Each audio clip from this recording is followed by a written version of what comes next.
તો અમરેલી શહેરમાં આ વર્ષે 80મા સ્વાતંત્ર્ય પર્વની રાજ્યકક્ષાની ભવ્ય ઉજવણીનું આયોજન કરવામાં આવ્યું છે।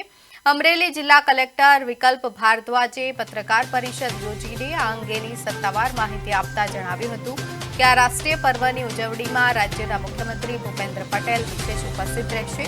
મુખ્યમંત્રી ઉપરાંત દેશભક્તિના મહાપર્વમાં આશરે 5000 જેટલા લોકો ઉત્સાહભેર ઉજવણી આપશે। ઉજવણીના ભાગરૂપે અમરેલી શહેરમાં વિવિધ સાંસ્કૃતિક અને દેશભક્તિસભર કાર્યક્રમોનું સુંદર આયોજન કરવામાં આવ્યું છે। રાજ્યકક્ષાના મહત્વપૂર્ણ આયોજનનું સફળ બનાવવા માટે જિલ્લા વહીવટીતંત્ર દ્વારા તમામ જરૂરી તૈયારીઓને આખરી ઓપ આપવામાં આવી રહ્યો છે।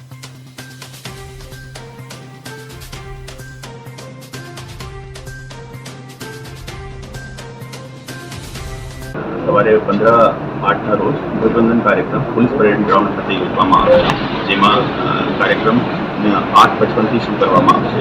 બધા નાગરિકો 30 મિનિટ પહેલા આપના સ્થાન ગ્રહણ કરી અને શસ્ત્ર પ્રદર્શન 13થી 16 તારીખ સુધી અખાડા ગ્રાઉન્ડમાં યોજવામાં આવશે, જેમાં ગુજરાત પોલીસ જે મોડર્ન વેપનનો ઉપયોગ કરી રહ્યા છે એ બધા વેપનની પ્રદર્શની કરવામાં આવશે। મારા બધા નાગરિકોથી અપીલ છે કે આ બધા કાર્યક્રમમાં જોડાઓ અને કાર્યક્રમને સફળ બનાવો। સાથે સાથે મારી બધા નાગરિકોથી અપીલ છે કે અમે વહીવટીતંત્રથી બધા સરકારી બિલ્ડિંગ અને રોડ રસ્તાનું સુશોભન કરી રહ્યા છે, રોશની કરી રહ્યા છે। એવી જ રીતે આપ પણ આપણે ઘર અને આપણી દુકાનને પણ સુશોભન કરવાનું